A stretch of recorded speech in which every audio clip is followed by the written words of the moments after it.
Assalamualaikum warahmatullahi wabarakatuh.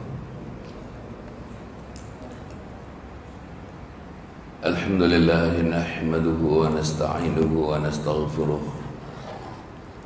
wa na'udzu billahi min shururi anfusina wa min sayyiati a'malina.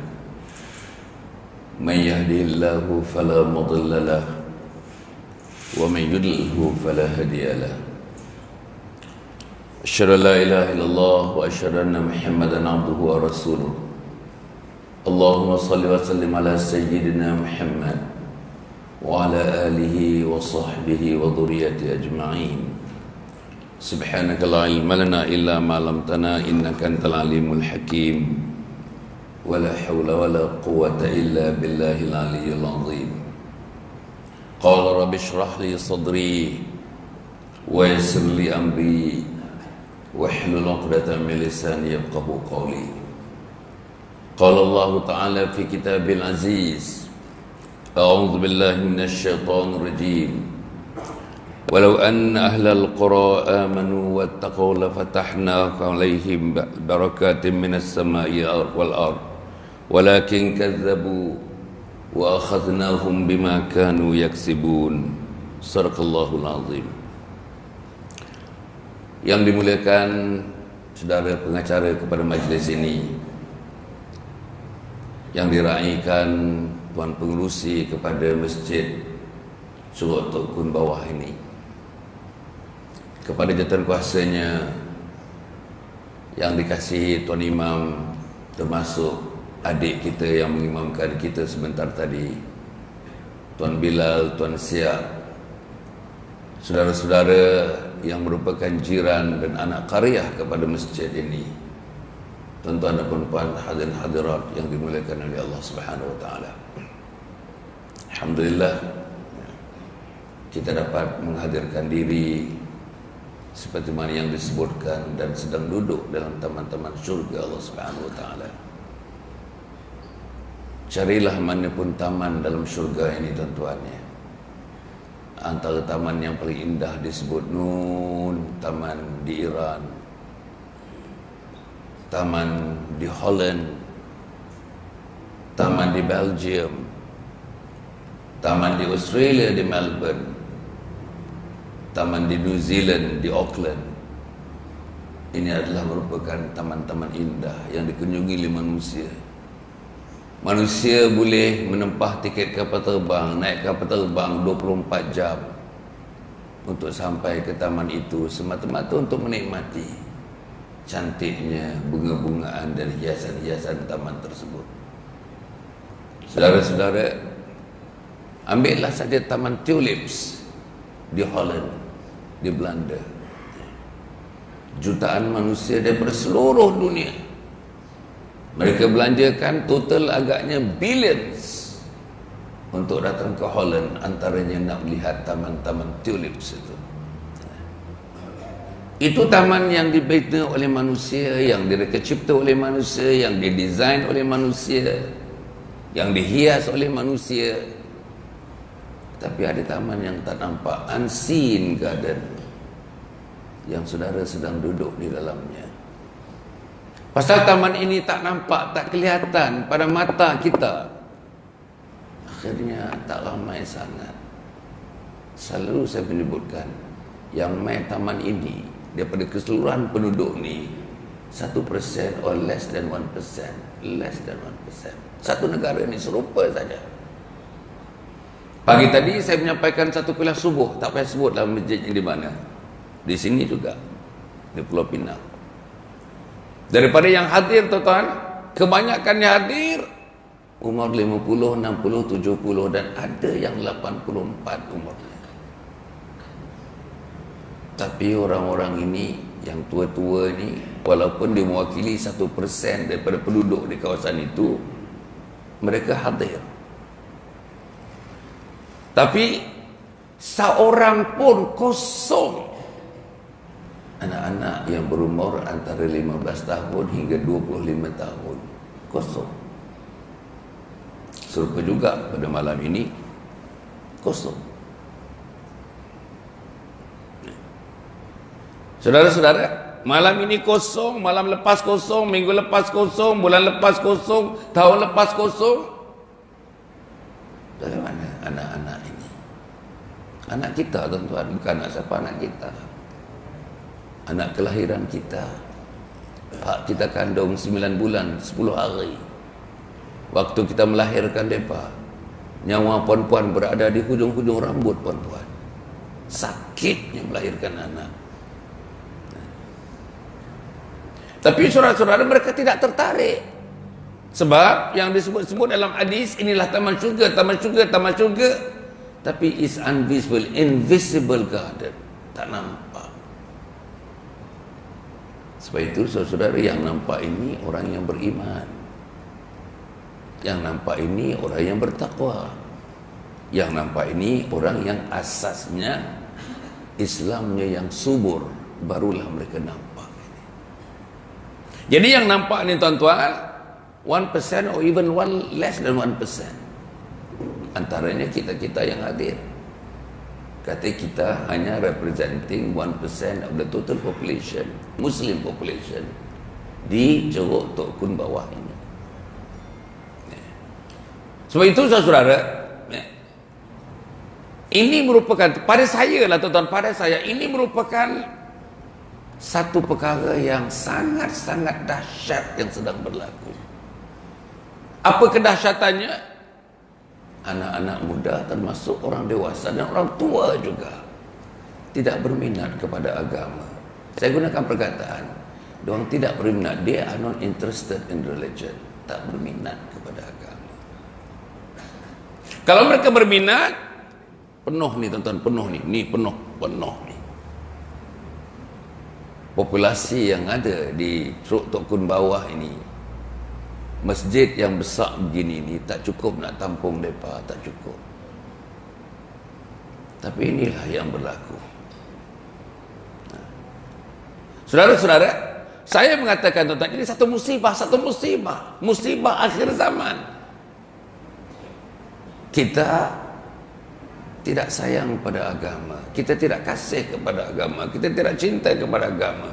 Lebih pada itu, kita tidak berminat kepada agama.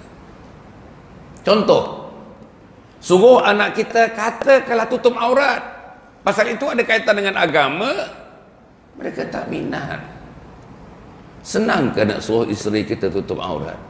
Mudah ke nak suruh anak-anak perempuan kita tutup aurat? Pasal itu agama. Jadi susah. Dan pada dia agama ini tuan-tuan menyusahkan. Agama menyusahkan. Aku ada kecantikan itu nak ditutup, menyusahkan. Aku ada figure badan aku, figure itu nak ditutup, menyusahkan. Itu dia. Ambil cerita lagi. Kita pelawar anak kita, ajak anak kita ziarah pak manakan dia, sakit, kritikal. Tapi oleh kerana itu adalah tuntutan agama, mereka tak minat. Even nak pergi kepada uncle mereka sendiri yang sedang kritikal. Pelawar anak laki-laki kita, bila dia beritahu uncle yang sama meninggal dunia, tak minat tuan-tuan. Kalaupun dia datang rumah uncle tu, dia duduk di ujung-ujung sana, dia tak datang, tak tengok jenazah pun. Dia duduk di bawah, terasing dia. Waktu salat jenazah, anak kita tak ada di situ, anak mereka pun tak ada di situ. Saya dah perhatikan tuan-tuan, sebagai orang pemimpin kecil ini, saya dah perhatikan. Di Pari Buntak saya jadi ahli parlimen, di Sungai Burom sana jadi adun, waktu jadi exco dan sebagainya. Tak ada. Tengok dalam majlis dan hari-hari kematian tuan-tuan, sama ada waktu diuruskan jenazah, dimandikan, dikafankan, pak saudara sendiri, mak saudara sendiri, pak menakan sendiri, mak menakan sendiri. Tak ada. Mana ada? Mana ada yang terus sinsing tangan, pi di sana, dermakan tenaga, urus sama-sama dengan orang masjid, dengan orang surau. Mana ada? Waktu salat jenazah tuan-tuan, anak ni pak, anak yang mati itu pun tak ada di belakang. Tak ada.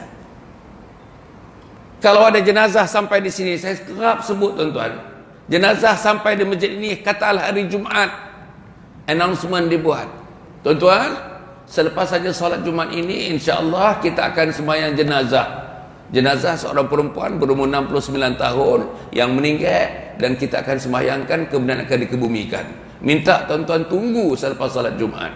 Habis salat Jumaat, Assalamualaikum warahmatullahi wabarakatuh, Assalamualaikum warahmatullahi wabarakatuh, 80% akan keluar. Inilah yang berlaku.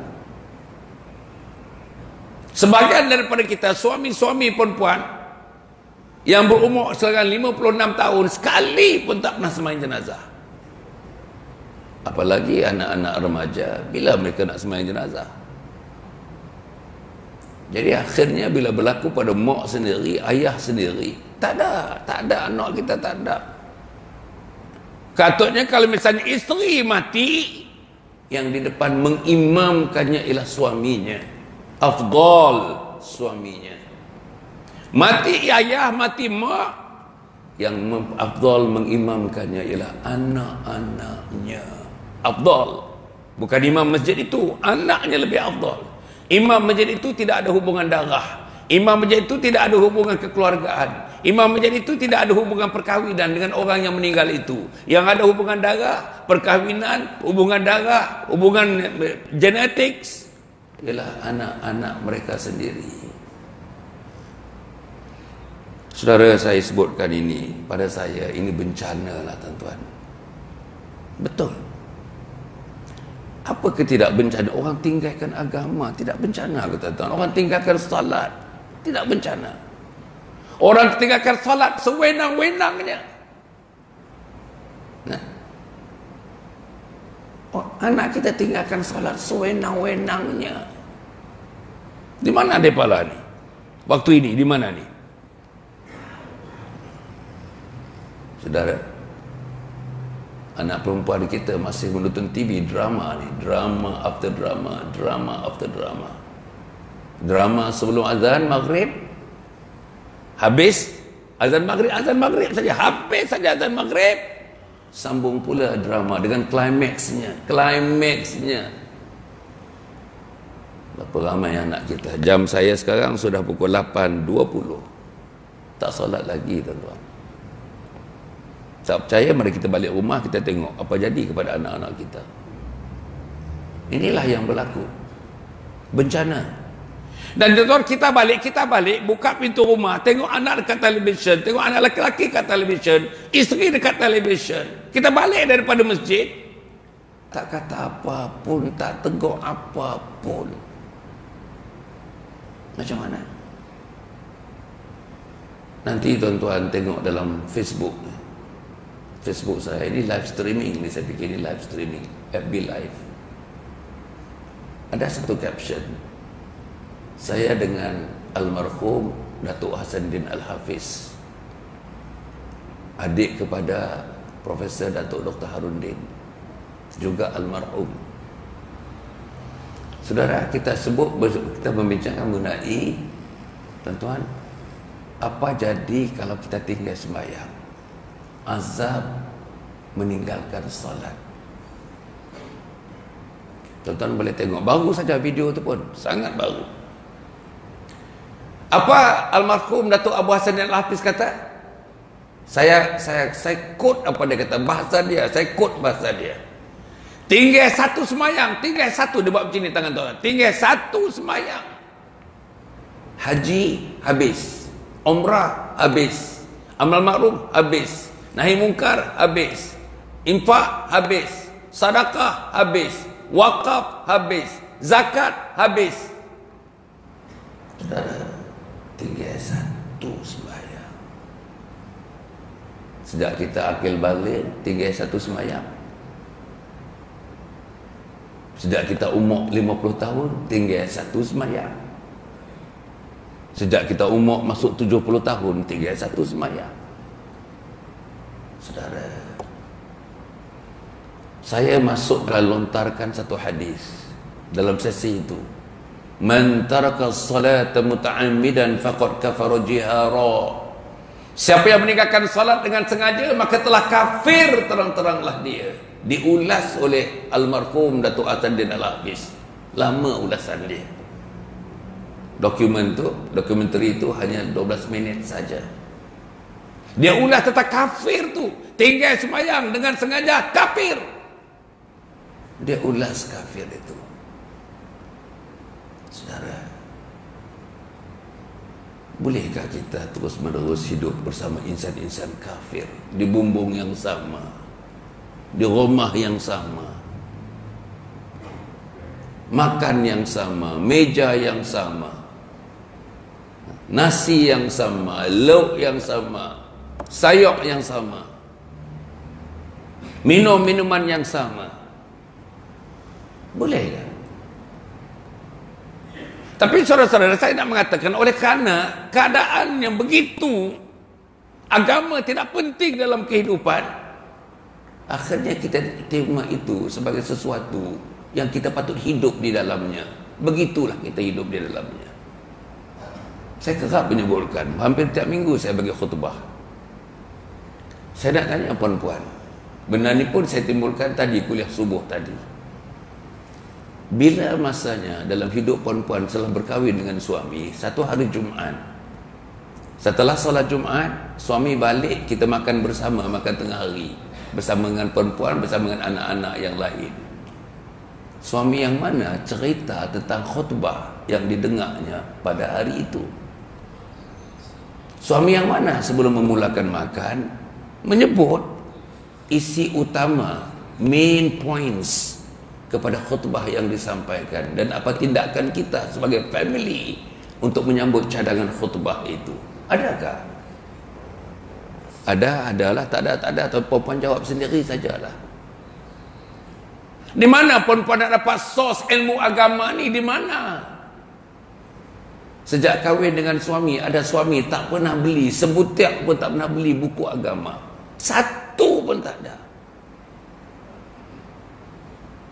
Apalagi nak baca buku agama, nak ajarkan buku agama.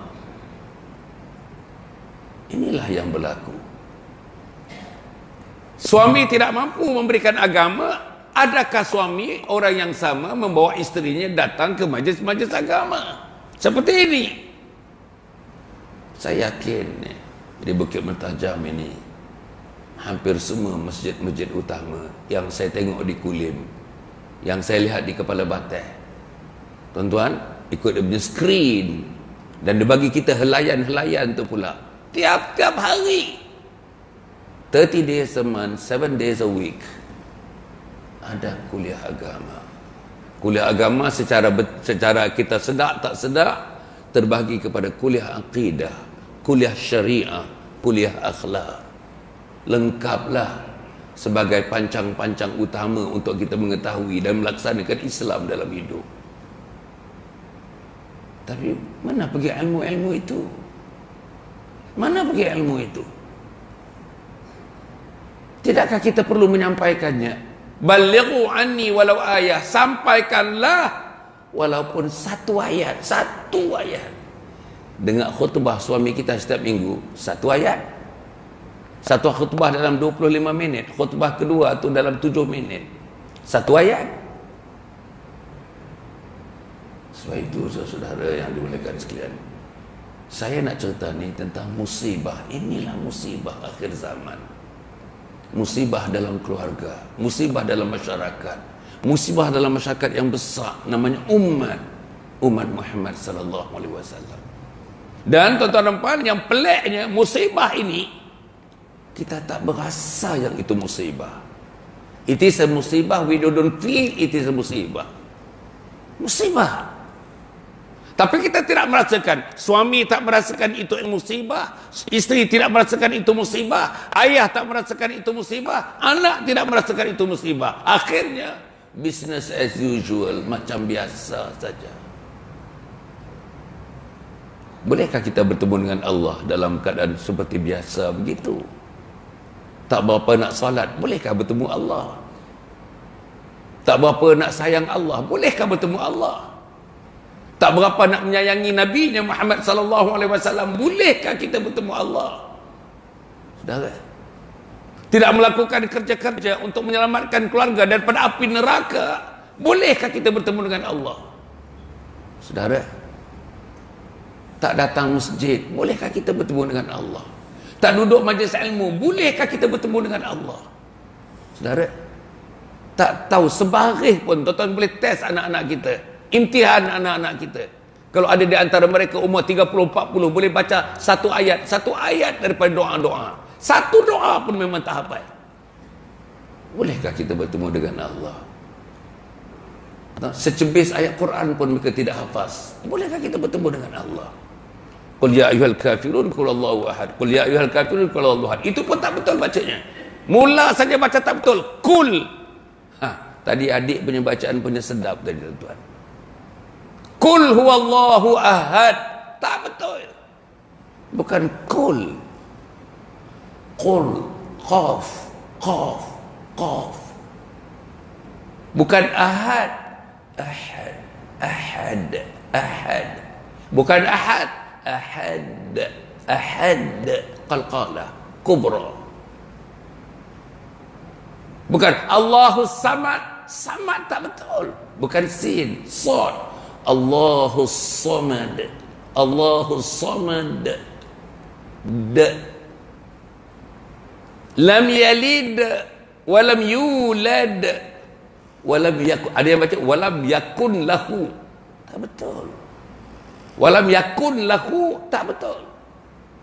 Walam yakun lahu. Ada yang baca kufuan ahad, tak betul. Kufuan ahad. Saudara,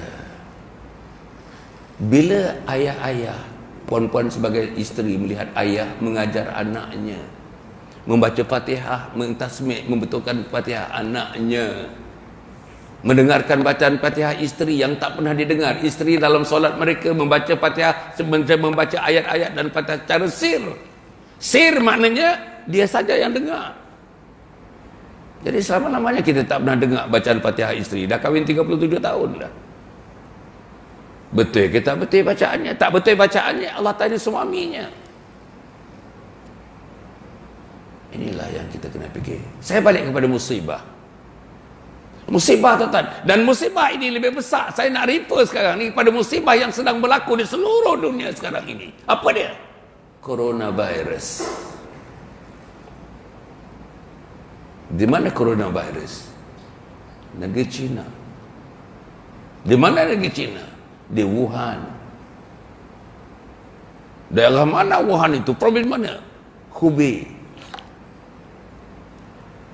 Saudara, oleh kerana hebatnya virus ni boleh tersebar daripada angin-angin, daripada ruang angkasa,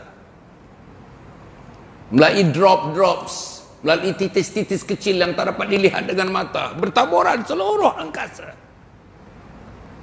Sekarang bertaburan di Amerika Syarikat, di Belgium, di Kanada, di Australia, di Malaysia. Dengannya sudah masuk yang ke-9 atau yang ke-10 di Malaysia. Macam mana? Seluruh dunia sekarang ketak atau tak ketak. Tak tahu lagu mana nak sekat virus yang tidak ada. Dalam buku-buku jurnal-jurnal medicine, medical, tak ada virus ini. And therefore, up to now there is no vaccine for that virus. Very contagious. Sangat-sangat contagious. Apa dia? Dia jangkit. Sangat-sangat highly contagious. Sangat mudah berjangkit. Kajian dibuat tuan-tuan, daripada 100 orang yang boleh terjangkit, ini antara yang tertinggi dalam dunia, antara virus jangkitan virus tertinggi dalam dunia. Daripada 100, 83 akan dijangkit. 83%. Maknanya daripada 1,830 orang akan dijangkit. Dan dia akan sampai ke Malaysia. Di negeri China sekarang tuan-tuan dah tak tahu apa nak buat. Yang di kuarantin, tuan-tuan, yang tak dibenarkan keluar, jumlah dia ada 19 cities, 19 cities. Jumlah penduduk yang terlibat 56 juta. Kuarantin. Tak ada cukup makanan, tak boleh ada makanan. Makanan tak ada. Transport makanan masuk tak boleh. Transport makanan luar lagi tak boleh. Sekarang mereka hidup tuan-tuan ni. Mereka hidup dalam kuarantin tu sekarang. Tak tahu esok aku boleh hidup, minggu depan aku boleh hidup, bulan depan aku boleh hidup, saat di depan aku boleh hidup, jam di depan ni aku boleh hidup ke tak boleh hidup. Tuan-tuan ni, rumah-rumah yang mana ada orang mati kerana virus ni, mereka bakar rumah tu. Bakar tuan-tuan, sebab mereka tak tahu nak handle, lagu mana nak handle body yang meninggal itu. Takut virus lebih hebat daripada HIV, lebih hebat daripada SARS, SARS, SARS, dan tak pernah melanda mana-mana tempat, mana-mana manusia. Saudara bayangkan sampai ke Malaysia tuan-tuan ni, tak tahu how to contain, tak tahu. Tuan-tuan tengok gambar-gambar yang saya lihat, gambar yang terakhir di Wuhan tuan-tuan, jalan-jalan nak masuk tuan-tuan nampak, bulldozer besar-besar, bulldozer letak backhoe besar-besar, buat timbunan tanah macam lagu bukit tu, tutup semua jalan, tutup jalan, tak boleh seorang pun keluar. Semuanya nak lari keluar tuan-tuan, pasal tak ada makanan, tak ada makanan. Dalam tempat di kuarantin tu tak ada makanan.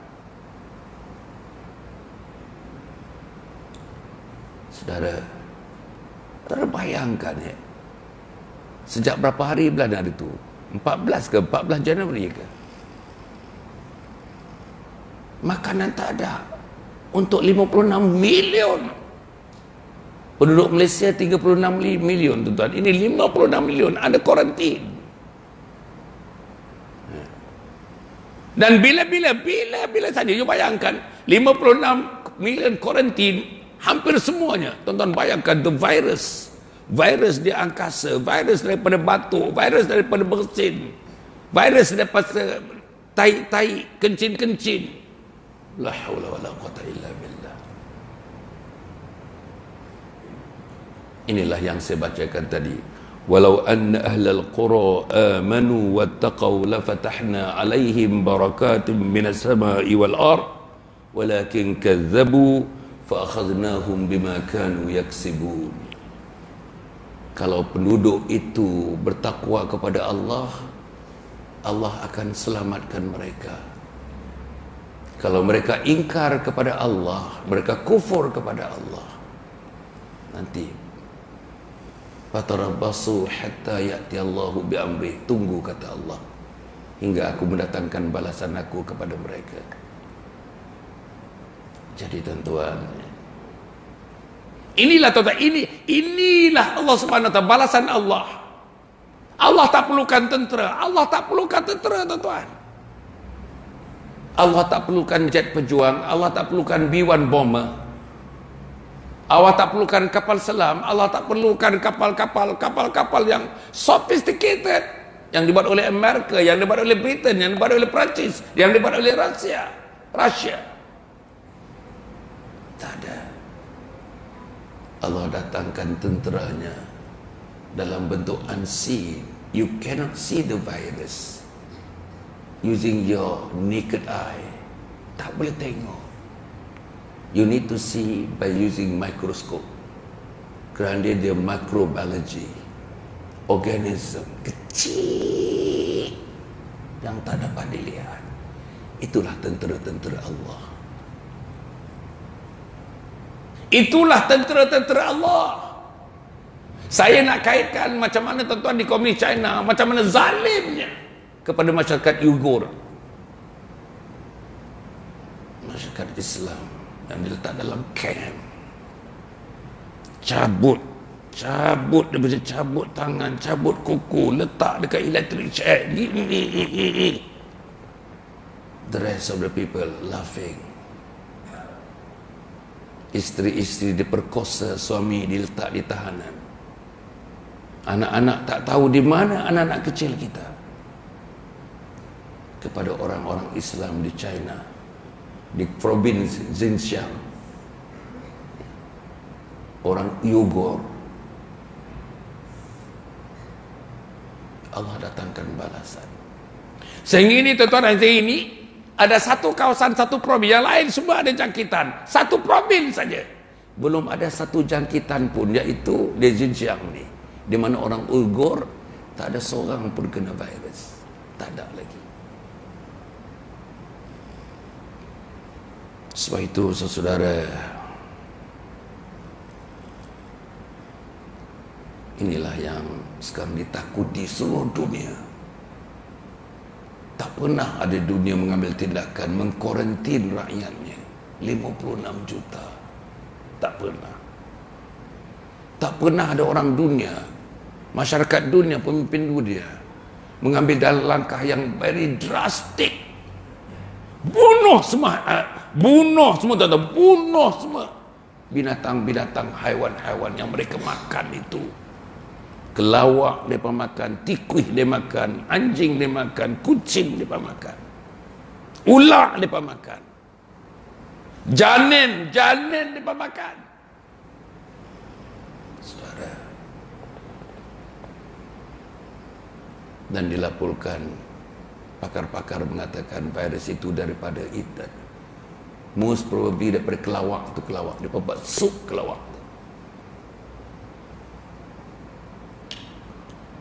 Saudara, kita tak tahu mereka makan apa, kita tak kisah mereka makan apa, tapi hasil daripada itu, bencana daripada itu, takkan kita kesian. Anak-anak yang tidak berdosa di negeri China mati, isteri-isteri yang tak berdosa mati, suami-suami yang tidak berdosa mati. Kemungkinan besar mereka orang Islam di negeri China yang jumlah populationnya dekat 200 million population Muslim di China. Saudara yang saya muliakan sekalian, balik. Itu cerita, tuan-tuan, itu cerita mengenai virus tentera Allah. Macam tentera Abraha yang nak menjahanamkan Baitullah. Datangkan burung-burung ababil, jatuhkan batu-batu. Sebagaimana juga dalam peperangan Badar, Allah datangkan malaikat-malaikat, berterbangan malaikat membantu tentera-tentera Islam. Allah punya kuasa. Allah boleh buat apa saja. Manusia just cannot think of the power of God. Kekuasaan Allah, tenaga Allah, authority Allah, kehebatan Allah, tak boleh kita nak describe. Tak ada perkataan manusia, bikinan bahasa manusia boleh describe kekuasaan Allah Subhanahu wa taala. Itu baru virus lah, baru virus. Tapi virus ini keluar merentasi border-border negara. Bayang apa yang berlaku di Wuhan. Sudah terdapat di Washington, di New York, berapa ribu batu. Naik kapal terbang setidak-tidaknya 27 jam, 28 jam. Tonton, 27 jam. Now the virus is in US. The virus in Malaysia. Daripada sini ke Wuhan naik kapal terbang dalam 6 jam setengah atau 7 jam. Saudara, dan mereka akan sampai ke tempat kita, akan menimbul satu huru-hara nanti. Dunia akan timbul huru-hara. Tuan-tuan tengok dalam beberapa minggu yang akan datang ni, dilaporkan, dibayangkan, difokaskan huru-hara besar bagi mereka yang berada di mainland China, Hong Kong. Hong Kong punya benci kepada pemerintahan mainland China. Tuan-tuan, dekat 6 bulan dah mereka berdemonstrasi. Datang pula benda ini, mereka akan humbankan, mereka akan persalahkan 100% kepada rejim di Peking, di Beijing. Begitu juga kita di Malaysia. Begitu juga Amerika yang bermusuh dengan komunis China. melalui trade bermusuh, perdagangan bermusuh, datang pula yang ini. Masya Allah. Bayangkan ketegangan dunia. Dan inilah yang sedang berlaku sekarang, tuan-tuan. Masalah besarnya ialah tak tahu lagu mana. Sakit, boh di tempat yang diasingkan, kuarantin, tak ada ubat, tak ada, no vaksin. Kena jangkitan tu kadang sampai 24 hari baru nampak tanda-tanda. Itu pun satu hal, lama sangat baru timbul tanda dia. Itu sebab ada penulis mengatakan berapa ramai yang sudah lepas di Malaysia. Pasal masa screen dekat airport tak nampak benda tu, baru 2-3 hari. Dia boleh tahan sampai 24 hari. Ada kata jurnal 24 hari boleh tahan virus tu, baru keluar dalam berbagai bentuk. Saudara, saya hanya membaca dan nak share dengan teman-teman Curug Tok Kun bawah ini mengenai apa yang sedang berlaku. Dan itu tak penting, yang pentingnya ialah apa yang Allah boleh lakukan. Saudara, Allah akan lakukan sekiranya manusia-manusia itu derhaka kepada Allah. Sebab kita ada perintah. Perintah kita, tuan-tuan dan puan, ada 3 perkara. Ahabba ilaikum minallahi wa rasulihi wa jihadin fi sabilih. Allah perintah kita 3 perkara. Nanti nak masuk ada satu lagi yang keempat. Apa dia? Sayangi Allah. Anak kita yang tak main ni, teman yang tak main ni, jiran yang tak main ni, adakah mereka sayang pada Allah? Memudah-mudah, terlalu mudah meninggalkan maghrib. Saat maghrib dah habis dah ni. Adakah gambaran mereka sayang pada Allah?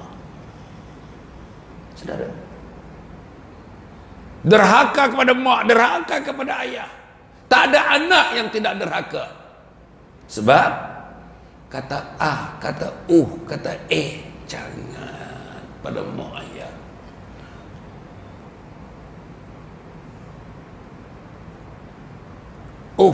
Disebut wala tanharhuma wa qul lahuma qawlan karima. Jangan tak boleh. Puan-puan, kita sebut anak kita kecil, tentang 13 tahun, Den tolong mak pergi ke kedai sat. Alah, kedai. Itulah jawab Den. Jawapan itu tidak menggambarkan kederhakaan. Anak perempuan kita, tuan-tuan, depan mak dia, depan adik, depan ayah dia bagi tahu, mak tak tahu, mak sengap je. Begitulah anak kita bercakap dengan kita. Tidakkah bahasa itu bahasa ahli neraka, anak neraka? Kadang-kadang anak kita tengok televisyen, tuan-tuan, baring sofa, saya selalu sebut ni, baring atas sofa, kaki dia menghala kepada mak yang juga duduk televisyen, tengok televisyen, duduk kaki dia tu.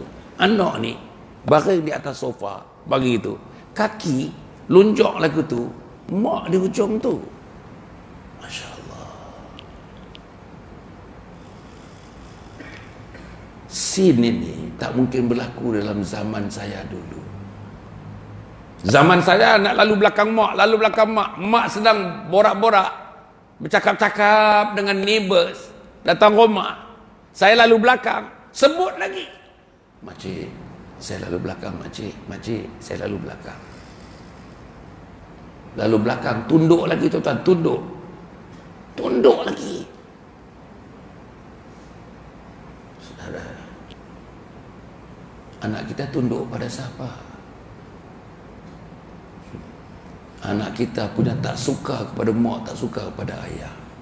Terang-terang dia beritahu sahabat-sahabat dia, aku benci dengan mak. I don't like my mother. Saudara, inilah yang berlaku. Anak laki-laki saudara yang berumur 27 tahun, dalam masa sebulan 2 bulan, bercakap dengan ayahnya sendiri yang berumur 69 tahun, tak lebih daripada 15 patah. Ayah balik, dia keluar. Ayah keluar, dia balik. Betul? Inilah anak kita. Puan-puan nak katakan mereka ni ahli syurga?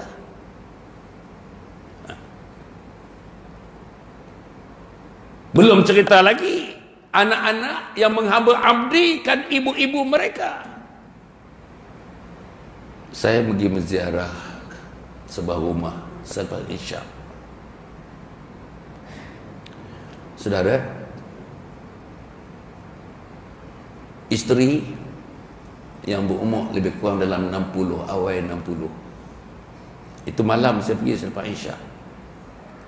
Menjaga 5 orang cucu. Malam, mak dia hantar malam kerana ada orang shift kerja malam, buh rumah mak hantar 5 orang malam, daripada umur 1 tahun, 2 tahun, 3 tahun, 4 tahun, cucu hantar rumah mak. Jadi mak yang umur 60 lebih ni jaga cucu malam, tak apa dah tidur dah mak ni. Basuh berak cucu, basuh kencing cucu, ganti lampin cucu. Apa dia kata? Siang ni, doktor dia kata siang. Orang tu bagi tahu saya, siang, malam 5 orang, siang tambah lagi 6, 11 orang. Saya jaga 11 orang. Bayang macam mana kita abdikan mak kita. Cukuplah. Mak saya basuh berak anak dia. Kami adik-beradik 8 orang. Saya ada 13 cucu. Takkanlah saya nak bagi lagi tambahan cucu kepada mak saya. Dah basuh berak kami 8 orang, nak basuh berak cucu lagi. Umur dah 60, 70, ada yang 80. Inilah bencana, tuan-tuan. Inilah bencana. Dan bencana meninggalkan sembahyang, lari daripada Allah, lari daripada Rasul, tak minat agama. Bencananya nanti lebih hebat daripada coronavirus ini. Apa antara bencananya? Saudara sedar tak sedar? Jiwa yang kosong, tuan-tuan. Kosong, jiwa kosong. Rumah besar, jiwa kosong. Kereta besar, jiwa kosong. Gaji besar, jiwa kosong. Pangkat besar, jiwa kosong. Title besar, jiwa kosong. Nantilah bila-bila kita jumpa lain pula, kita cerita tentang the emptiness. You know, empty. Dalaman ini kosong. Macam mana suami yang jiwanya kosong? Dia boleh cakap dengan isteri dia, saya pernah dengar, tak guna perempuan-perempuan keparat. Dia boleh cakap dengan isteri, perempuan keparat. Saya tak tahu apa arti keparat, but it's not a good language. Macam mana? Kaji orang ni tak main masjid, orang ni tak solat. Muka orang tak salat ni tak pernah berseri, tak pernah berseri. Bahasanya tak berseri, muka tak berseri, senyumnya tak berseri, perangai tak berseri, jalannya tak berseri, tidurnya tak berseri. Malaikat tidak raikan dia. Sahabat-sahabatnya ialah iblis dan syaitan. Kan itu satu musibah. Ada yang kaya-kaya tak boleh tidur malam. Panggil dia punya orang-orang pekerja-pekerja dia meeting 3 pagi, tuan-tuan. 3 pagi panggil meeting. Tak boleh tidur. Dan itu bukan jadi manusia. Itu tidak jadi manusia. Manusia malam tidur, rehat, siang kerja. Fenomenon insomnia namanya. Kalau ada doktor di sini lah, insomnia. Penyakit yang tak boleh tidur, namanya insomnia. Di Malaysia ni peningkatan, tuan-tuan, alarming. The rate peningkatan kejadian insomnia, dia punya kejadian itu, dia punya nisbah peningkatannya sangat-sangat menakutkan. Penggunaan stabilizer, tranquilizer, sleeping pills di Malaysia sangat-sangat mendukacitakan. Orang tak boleh tidur, tak boleh lena, fikiran tak tenang, depression, degupan jantung, depression, pandangan tak jelas, vision tak jelas, depression. Ramai tuan-tuan, ramai, terlalu ramai. Di Kuala Lumpur, di PJ, di Pulau Pinang, di Ipoh, Johor Bahru, di Kuantan. Sebab itu, apa penyelesaiannya? Satu, penyelesaiannya mulai esok datang masjid ini. Paksa anak-anak. Pok saya dulu untuk saya, adik-beradik 8 orang. Dia paksa. Tuan pengerusi ya, saya sejak umur 5 tahun ni dipaksa oleh ayah salat subuh mesti di masjid bersama dengan abang-abang yang lain. 8 orang, 6 orang laki-laki, 2 yang terakhir itu perempuan. Umur 5 tahun tuan-tuan, tak pernah miss ke masjid. Yang saya ingat-ingat, minta maaf lah tuan-tuan, bukan saya nak puji diri ni, tapi itu rejim, itu cara ayah saya. And it works very well to me, you know. Apa dia? Saya diperintahkan sembahyang, dicek hari-hari semua anaknya. Mak saya, anak dia, anak semua hari-hari. Dah salat belum? Dah baca Quran ke belum? Dah salat belum? Dah baca Quran ke belum? 2 soalan. Dah salat ke belum? Dah baca Quran ke belum? Itulah soalan yang saya dengar ditanya sampai ayah saya meninggal 14 tahun yang lalu. Saya belajar di Amerika 6 tahun setengah. Bila dalam telefon, ayah saya tidak halo-halo, tak tanya pun saya sihat tak sihat. Angkat dia telefon, nama saya di rumah Nasir. Sir, dah salat ke belum? Dah baca Quran ke belum? Itulah pertanyaan ayah saya. Akhirnya minta maaf tuan-tuan ya, sejak umur 5 tahun, 6 tahun, rasanya saya tak tinggal sembahyang lagi lah. Berikutan dengan itu, 6 tahun setengah belajar di Amerika tuan-tuan. Kawan-kawan ada setengahnya wanita-wanita Amerika dalam kelas saya paksa saya minum ayak mereka tu, paksa. Kelas PhD tak ramai, 7-8 orang begitu. Hari Khamis habis aja kelas, come let's go for a drink. Drink tu maksudnya minum yang itulah, mabuk lah. Khamis malam Jumaat tu mabuk lah, semua mabuk. Tapi saya oleh kerana ada salat, tak ada, not even one drop of that particular drink gets into my mouth. Tak ada. Bukan saya nak kata hebat saya ni, tetapi didikan ayah saya lah. So itu, bila saya diizinkan memegang jawatan Exco kanan kerajaan negeri, jaga infrastruktur, jaga agama, jaga infrastruktur. 764 kontraktor di bawah saya. Saya tak tahu tuan-tuan, nak sogok ni apa benda dia boleh sogok. Hatta serahkan anak perempuan dia yang paling cantik kepada kita, dia boleh jadikan sogokan itu. Tapi tuan-tuan, kadang-kadang ada lintasan iblis. Iblis itu nak meyakinkan, nak bagikan justification kenapa kita mesti ambil. Tapi sebelum pun tangan ini ambil, ada satu bisikan. Salat saya membisikkan kepada hati saya. Apa bunyinya? Inni akhafullah, aku takut kepada Allah. Aku takut kepada Allah.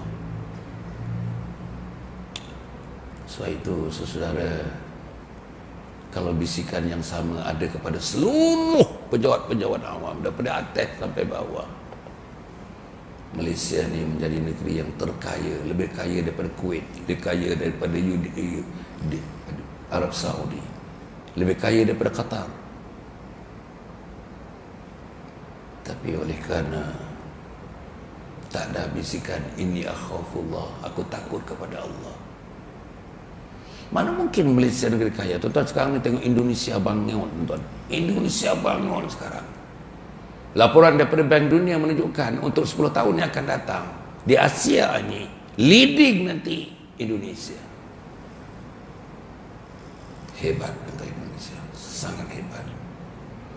Depa kejar dengan kita ni tak apa lama lagi semuanya balik, semuanya balik. Depa buat ibu negara di Kalimantan tak cukup tenaga, tuan-tuan, nak buat. Dalam masa 5 tahun mesti siap. Hebat. Dan mereka mempunyai, tuan-tuan, akta mengenai rasuah seperti Singapura. Akta rasuah cukup tak berani. Tak ada. Tak berani, tuan-tuan. Onti nak ambil RM1, tak berani. Tapi negara kita berbeza sedikit. Sebab itu balik kepada Allah. Esok masjid ni, bawa isteri, bawa suami, bawa anak. Subuh esok. Subuh. Kalau esok tak mai, lusa tak mai. Lusa tak mai, tulat tak mai. Tulat tak mai, bulan depan tak mai. Sampai malaikat maut mencabut, jenazah tuan datang juga ke masjid ini. Dalam keadaan ahli jawatankuasa masjid tak berapa nak redha menerima jenazah yang tak pernah main masjid ini. Saya pernah jadi setiausaha masjid 13 tahun. Namanya Masjid Al-Mujahidin di Damansara Utama di Kuala Lumpur, Petaling Jaya, Kuala Lumpur.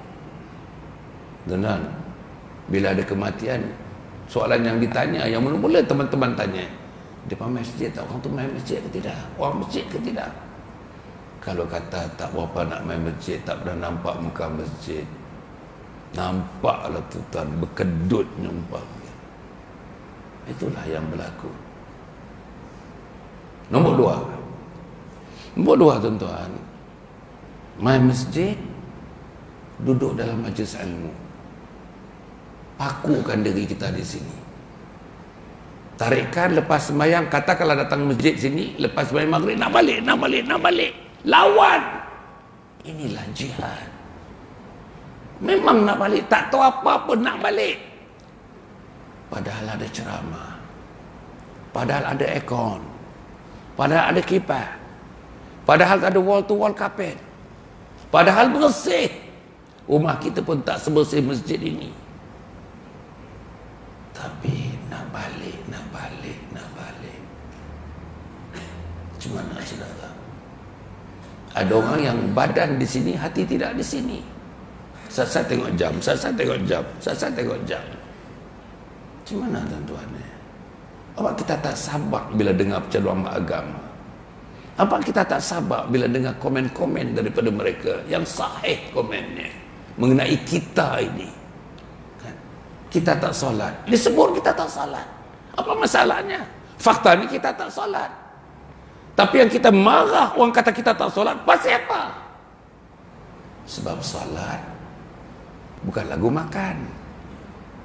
Makan harus, salat bukan harus, salat wajib. Dan orang yang tegur kita menjalankan satu tugas. Balighu anni walau ayat. Sebarkan walau satu ayat. Kamu kena dakwahkan, kamu kena sebarkan. Dan kita bertanggung jawab pada Allah. Saudara-saudara, inilah yang kita kena faham. Nombor 3, ilmu, kemudian amal, tuan-tuan. Salat jangan tinggal salat. Mulai esok, bukan ini. I'm addressing a wrong audience ni, wrong ni. Bukan total memang dah salat, memang datang masjid. Sampaikan kepada mereka yang tak datang masjid, jangan tinggal salat. Jangan tinggal salat. Al-ahdul ladzi, saya baca satu lagi hadis. Al-ahdul ladzi bainana wa bainahumus salah, faman tarakaha faqad kafar. Janji setia Allah kepada makhluk yang diciptanya, namanya insan, namanya manusia. Janji itu dipadukan melalui satu ikatan namanya salat. Siapa yang meninggalkan salat dengan sengaja, maka telah kafir terang-teranglah dia. Saudara, almarhum Datuk Abbasan bin Adin dan Abu Azaddin Al-Hafiz dah ulas mengenai kekafiran itu. Yang keempat tuan-tuan, amal ni solat. Dan yang keempat, insya-Allah tadi ambil langkah-langkah sekarang ni. Apa ruang-ruang di depan yang menunjukkan kita sayang Allah? Sayang Allah. Kita sayang pada Allah Subhanahu Wa Taala. Apa nak tunjuk sayang Allah? Rukuk dan sujud. Sujud lama-lama sayang Allah. Semut. Subhanallah, sayang Allah. Subhana rabbil a'la wa bihamdi, sayang Allah. Alhamdulillah, sayang Allah. Astaghfirullah, sayang Allah. La haula wala quwata illa billahil aliyyil azim, sayang Allah. Apa lagi? Tapi sayang Allah yang besar sekali ialah tolonglah agama Allah, bantu agama Allah.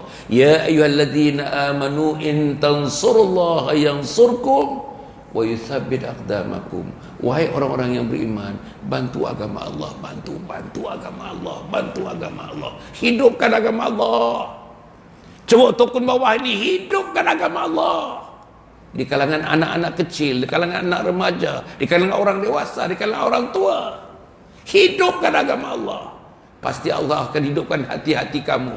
Allah hidupkan jiwa-jiwa kamu. Allah hidupkan tangan dan kaki kamu. Allah hidupkan penglihatan, pendengaran kamu. Dan Allah hidupkan kamu di dunia supaya kamu hidup terus di akhirat sebagai insan yang namanya insan yang beriman. Saudara. Yang keenam, sayang Rasul, sayang Nabi Muhammad, rindu pada Nabi Muhammad.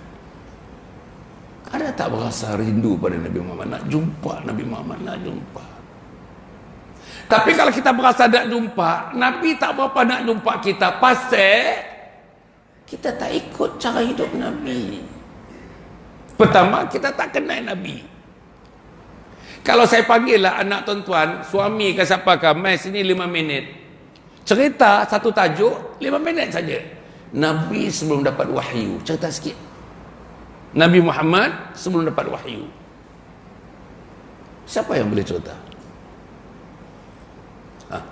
Cerita pula Nabi Muhammad, cerita waktu Nabi Muhammad dilahirkan, ketika Aminah melahirkan Nabi Muhammad. Cerita sikit suasana kelahiran Nabi Muhammad. Ketika itu belum ada wahyu, dia kecil lagi, bayi. Siapa boleh cerita? Tak boleh. Panggil seorang lagi, cerita. Nabi sebagai peniaga, traders. Nabi as a trader, number one trader. Cuba cerita sikit. Kita pun peniaga. Tapi adakah kita berniaga ikut cara Nabi? Adakah kita timbang ikut cara Nabi? Adakah perjanjian kita ikut cara Nabi? Adakah pinjaman kita ikut cara Nabi? Adakah duit modal kita ikut cara Nabi? Tengok. Saudara, panggil pula seorang lagi. Kamu cerita tentang jihad Nabi Muhammad. Jihad mana peperangan yang disertai oleh Nabi, berapa peperangan dan bagaimana Nabi menyertainya. Cerita 5 minit. Siapa boleh cerita tuan-tuan? Allah. Seorang lagi akhirnya aku nak dengar cerita macam mana sakratul maut. Sakratul maut tuan-tuan, nazak. Macam mana nazaknya Nabi kekasih Allah, sakratul maut Nabi kekasih Allah. Waktu Allah mendatangkan malaikat mencabut nyawa baginda. Aisyah radhiyallahu anha, tuan-tuan, isteri Nabi mengatakan, aku tak pernah melihat orang yang dicabut nyawanya, tuan-tuan,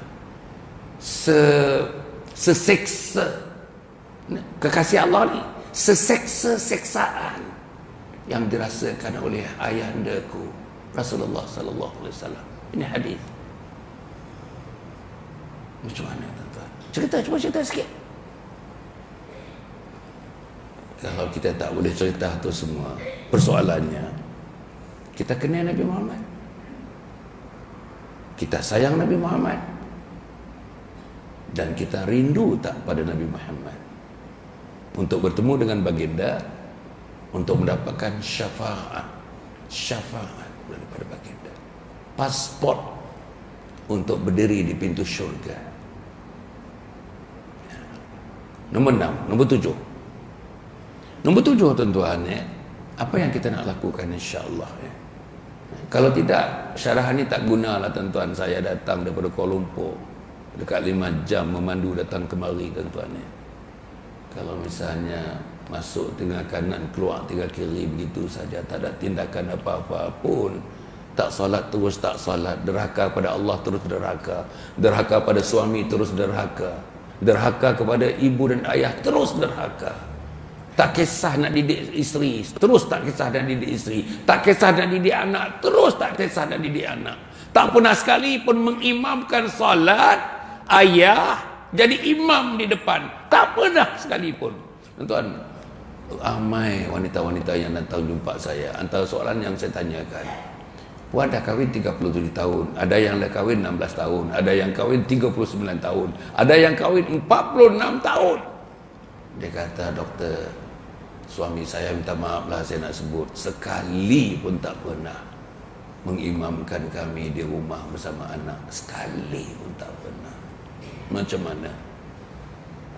Kan kita imam, kita imam sebagai ketua, kita imam sebagai orang yang paling bertenaga untuk membuat kuasa, untuk membuat decision. Kita imam leading the way. Kita imam dalam hal ibadah, kita di depan. Kita imam dalam hal ilmu, kita di depan. Tapi kita tak muncul-muncul. Tak muncul-muncul kita sebagai suami, sebagai ayah. Lagu mana? Yang ketujuh, yang akhirnya tuan-tuan, saya bagi 7 perkara malam ni. Yang ketujuh, insya-Allah lah, mudah-mudahan ni Allah memberikan kekuatan kepada kita. Kita doa banyak tuan-tuan, banyak doa. Doa waktu tahajud, doalah waktu tahajud, bangun tahajud. Bangun, umur 40, 50, 60 ni kalau tak tahajud lagi saya pun tak tahulah tuan-tuan. Sallu bil lail walau raka'ah. Nabi kata, bangunlah solat malam walaupun kamu mampu melakukannya 1 rakaat. Waktu Nabi berhijrah daripada Mekah ke Madinah, sampai di pinggiran Madinah, Nabi masih di atas unta, ada riwayat kata atas kuda. Nabi memandang orang Muhajirin dan orang Ansar yang menyambut ketibaan Nabi Muhammad. Kaki Nabi tak mencecah lagi bumi, tanah Madinah, masih di atas unta. Dia bagi tahu, ya ayuhan nas, abshus salam wa at'imut ta'am wasilul arham. Yang keempat, wasallu bil laili wan nasu niyam tadkhulul jannata bisalam. Yang keempat, 1 2 3 tu tak payah dululah. Yang keempat, hendaklah kamu melakukan sembahyang malam tahajud sedang manusia lain sedang tidur nyenyak. Tadkhulul jannata bisalam, masuklah kamu dalam syurga dengan penuh kesejahteraan. Marilah kita mula tuan-tuan ya. Tuan-tuan dah sembahyang, saya tahu. Saya nak address teman-teman, tuan-tuan sampaikanlah yang teman-teman yang tak sempat mai semalam ni, insya-Allah. Tahajudlah, kita nangis. Yang eloknya nangis dalam tahajud. Nangis dosa-dosa, banyak dosa. Saya yang cakap ni dah 40 tahun. 40 tahun duduk kerusi ini, dekat rostrum ini, dekat podium ini, bagi ceramah 40 tahun dah tuan-tuan. Pun saya tak yakin lagi, takut lagi nak bertemu dengan Allah, gementar nak bertemu dengan Allah, bimbang sebab saya tak cukup persediaan nak bertemu dengan Allah. Itu manusia yang mula salat umur 5 tahun. Manusia yang saya mula baca Quran, mak saya, bapak saya belikan Muqaddam namanya, umur 3 tahun setengah. Doa taribah ayah baca Muqaddam namanya. Jadi saudara yang saya muliakan sekalian, saya sedang mengusahakan, saya nak bagi tahu teman-teman di sinilah, sebagai salah satu jalan membantu umat ni. Membantu umat untuk apa? Kembali kepada Allah dalam keadaan radhiyallahu anhum wa radu'an. Dalam keadaan apa? Allah redha kepada mereka dan mereka redha kepada Allah. Kembali waktu sakratul maut, kembali dalam husnul khatimah, dalam keadaan mati yang baik. Apa mati yang baik? Mati mengucap kalimat la ilaha illallah Muhammadur Rasulullah. Apa saya buat? Saya mewakili Yayasan Sabha, bekerjasama dengan Perbadanan Wakaf Selangor. Di Selangor ada Perbadanan Wakaf nama dia. Anak syarikat Majlis Agama Islam Selangor, MAIS. Kita bekerjasama nak membangunkan satu kompleks. Kawan-kawan saya sedang sebarkan flyersnya bagi yang muslimat kita yang kita kasih, bagi sekali. Apa yang kita nak bangun? Kita bangunkan kompleks Anjung Husnul Khatimah di atas tanah 4.5 ekar. Tanahnya saya dah beli, saya dan keluarga dah beli. 1 juta ringgit harga tanah. Kita ansok dalam masa 2 tahun setengah. 20,000 ringgit sebulan, 20 ringgit minggu sebulan, 20,000 ringgit sebulan. Saya dan family ansok. Sekarang ni tinggal ada 2 payment lagi, ada 40,000 lagi, habislah. Bila sudah habis, nama dalam geran tu bukan nama kami, bukan nama family. Nama dalam geran itu Majlis Agama Islam Selangor, atas nama wakaf. Diwakafkan. Majlis Agama Islam Selangor wakaf. Saudara-saudara, jadi atas tanah itulah kita nak dirikan bangunan itu. Tuan-tuan lihat bangunan itu, tuan-tuan, insya-Allah ya. Bangunan itu berharga 12 juta ringgit. Nak dibangunkan atas bangunan atas nama wakaf, zakat, sedekah, infak, fidyah, amal jariah, amal saleh, fi sabilillah, non profit making. Nah, kita nak raise 12 juta. Kalau tuan-tuan tengok gambar tu, dia ada masjid. Dalam kompleks tu ada masjid. Masjid tu boleh accommodate, boleh tampung 1,000 orang, tuan-tuan, jamaah dalam masjid itu. Itu sudah ada orang yang menajanya. Ada seorang penaja masjid yang berharga 2.3 juta itu. Kemudian tu tengah-tengah tu ada bangunan yang besar sikit tu. Itu 15 fully aircon lecture rooms. 15 fully aircon lecture room. Itu pun sudah ditaja. Jadi kita nak sebarkan kepada teman-teman. Mari kita bangunkan. Inilah projek umat. Nak selamatkan umat, tuan-tuan. Nanti semuanya, termasuk orang-orang dari Johor Tokun ni, datanglah. Kita nak mulakan pembangunannya. Bila semuanya sudah teknikalnya sudah siap, bulan Julai ini kita mulakan pembangunannya. It takes about a year. Kita dapat sistem IBS. Pakai 2 kontraktor. Bulan Julai 2021 siap. Bila siap, hari-hari tempat ini ada 250 orang datang daripada Malaysia, Singapura, Brunei, Selatan Thailand dan Indonesia. Datang situ. Apa mereka buat datang situ? Aku nak mati dalam husnul khatimah. Aku nak mati dalam sakaratul maut yang ringan, dalam nazak yang ringan. Aku nak mati menjadi orang yang dapat menjawab soalan-soalan malaikat di alam barzakh, di kubur. Aku nak mati supaya memudahkan aku berada di atas mizan dan meniti titian sirat. Akhirnya aku nak dipilih oleh Allah menjadi ahli syurga. Itulah guna kompleks Anjung Husnul Khatimah ini. Dibangunkan dan juga untuk anak-anak kita. Satu lagi program untuk anak-anak kita, tuan-tuan. Anak remaja. Yang kecil-kecil tak payah, anak-anak remaja. Umur belasan tahun, 20, 30, 40, 50, termasuk kita ni. Sebagai anak, puak dan mak masih ada lagi. Tuan-tuan datang. Datanglah dengan tarikh pilihan masing-masing. Ilmu yang nak diberi, tuan-tuan mesti menjadi anak yang salih, anak yang salihah. Untuk mengkhidmati ibu dan ayah secara khidmat daripada tangan anak yang salih, anak yang salihah. Anak tak pergi masjid, susah nak khidmat mak ayah. Anak tak baca Quran, susah nak khidmat mak ayah.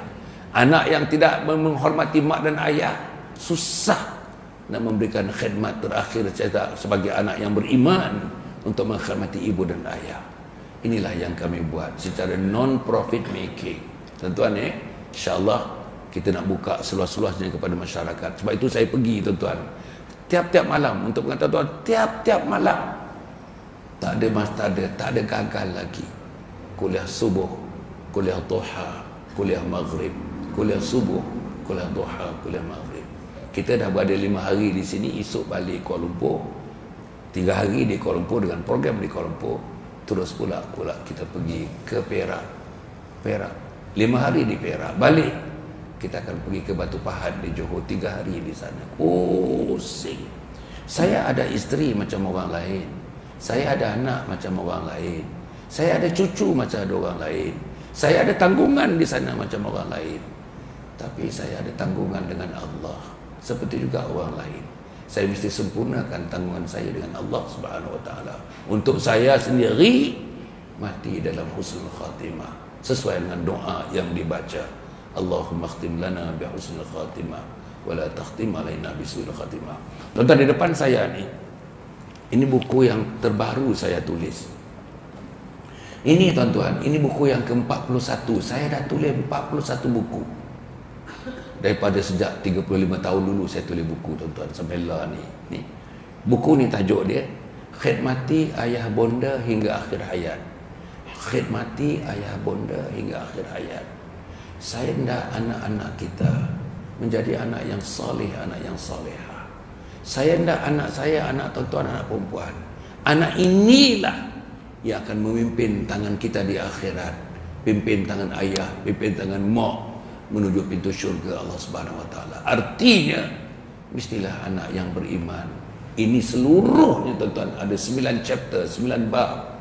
Saya menceritakan, menyarankan supaya anak kita menjadi anak yang soleh, anak yang soleha, dengan aktiviti anak yang soleh, dengan anak yang solah, dengan amal anak yang soleh, dengan anak yang solah, dengan ilmu yang mesti digarap untuk menjadikan mereka anak yang soleh, anak yang soleha. Dan di hujung sekali tuan-tuan, saya bekalkan dengan tindakan mati mak ayah, jangan bagi orang lain urus jenazah, kamu urus jenazah. Ada 19 langkah, langkah 1, langkah 2, langkah 3. Kalau dibaca ini, tak payah lagi dah.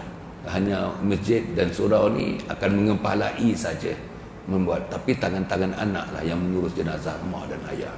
Buku ini buku yang ke-42. Ini buku yang ke-42, tuan-tuan. Sama buku ni kembar. Tajuknya Husnul Khatimah, Impian Setiap Muslim. Husnul Khatimah, Impian Setiap Muslim. Saya ulang. Husnul Khatimah, Impian Setiap Muslim. Tuan-tuan, dengan pengalaman saya selama 40 tahun bercampur dengan orang atas, Tan Sri, Datuk Seri, orang atas, campur dengan orang pertengahan, profesional, lawyers, doctors, engineers, dan campur orang bawahan, nelayan, petani dan sebagainya.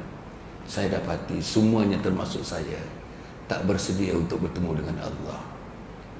Ilmu tak bersedia, amalan tak bersedia, solat tak bersedia, solat tak qada lagi, puasa tak qada lagi, Allah, haji tak pergi lagi, Allah tuan-tuan, hutang tak bayar lagi, isteri tak didik lagi, anak tak didik lagi, masih lagi tuan-tuan dan puan, siang malam pagi petang mengumpul dosa, bukan mengumpul pahala, bukan mengumpul pahala. Jadi saya tulislah buku ini tuan-tuan, dibekalkan. Hujung sekali bab 9, juga 9 bab. Bab 9 ni saya cerita, bangunlah pukul 4:30 pagi atau pukul 5 pagi dengan tahajud sampai tidur semula malam pukul 10:30 malam. Rotation itu saya sebutkan satu persatu, apa semayangnya, apa doanya, apa zikirnya, apa salatnya, apa semayangnya, apa zikirnya, dan pada bangun tidur sampai tidur kita kembali tuan-tuan.